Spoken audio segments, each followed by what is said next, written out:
L'idée de ce marché, c'était d'une part de recréer un marché à Ligugé, pas forcément que l'alimentaire, puisqu'on a ici un savonnier qui est installé à Ligugé qui vient vendre ses savons sur le marché. On a aussi actuellement du miel et au fil du temps, ça va s'étoffer, se varier. On a des critères d'évaluation et l'idée c'est que ça soit collaboratif et que chacun puisse proposer des idées. Voilà. Et dans le futur, on aimerait développer des temps peut-être plus animation, de partage au moment du marché. Des éclats de cacao. Et les petits morceaux que vous voyez là, c'est pas fait que pour regarder, c'est aussi fait pour goûter. Donc si vous voulez goûter, il n'y a pas de souci. On accorde une grande importance à la qualité des produits. Donc si possible, produit le plus naturellement possible et le plus près possible. Je pétris tout à la main et je façonne à la main et c'est cuit au four à bois qu'avec des farines biologiques et au levain, la fermentation au levain, contrairement à la levure qu'on retrouve principalement dans les boulangeries conventionnelles. Il y a plusieurs choses, c'est que le levain en termes nutritifs, sur le blé vous avez un acide qui est naturellement présent qui empêche l'assimilation de certaines vitamines et nutriments qui sont présents dans le blé. Donc quand vous travaillez à la levure de boulanger, il n'y a que 50% de cet acide qui sont éliminés, alors que quand vous travaillez au levain sur de la fermentation lente, il y a 100% de l'acide qui est éliminé. Donc ça c'est la première chose. Après il y a gustativement parce que le levain, en fait, chaque levain a ses propres arômes. Et comme je dis souvent, en fait, si vous prenez de la levure de boulanger, c'est une cellule de levure qu'on a reproduit à l'identique. Donc en fait c'est un peu de la monoculture, alors que quand vous prenez du levain, en fait c'est un mélange à la fois de champignons et de bactéries en fait, qui développent du coup leur propre arôme, mais pour moi c'est ce que j'appelle de la polyculture. Donc c'est un peu le même phénomène qu'en permaculture ou qu'en maraîchage, où on développe une vie aussi en fait, une vie permanente. Moi je l'entretiens, mon levain, je m'en occupe quasiment tous les jours et je le nourris tous les jours.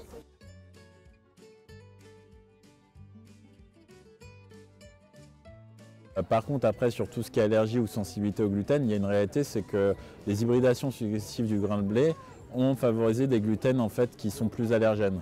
C'est pour ça que moi je travaille avec la ferme de Chassagne qui a 50% de variétés anciennes dans son mélange et un 50% de variétés un peu plus modernes, parce que les variétés anciennes sont réputées, et il y a une réalité, sont aussi moins allergènes, parce qu'elles ont un gluten qui est moins allergène.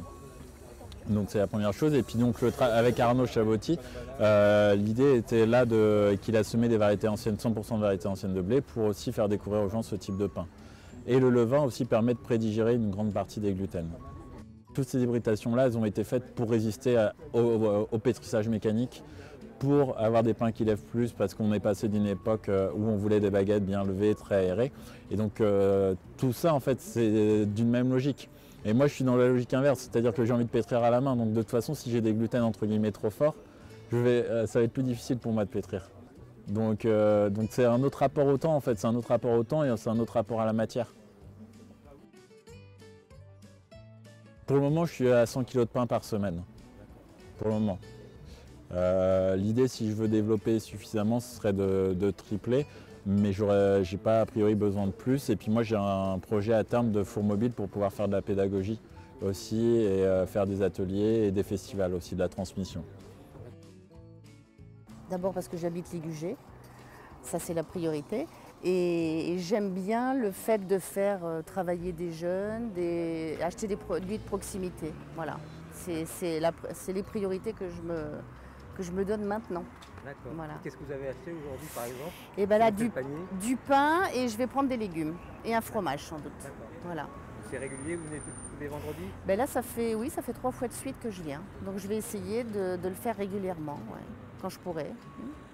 Je suis en agriculture biologique, avec une démarche qui est vraiment très affiliée à l'agroécologie, à savoir essayer de tenir compte de comment ça fonctionne normalement le vivant, depuis le sol, tout ce qui se passe dans le sol, les plantes et les animaux, et considérer que c'est un tout qui doit rester en équilibre.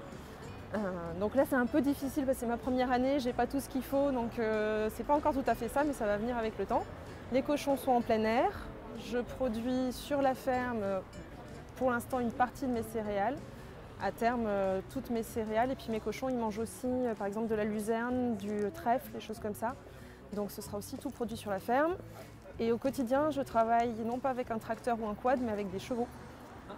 Voilà, pour limiter un petit peu, ça limite les émissions de gaz à effet de serre à partir de pétrole.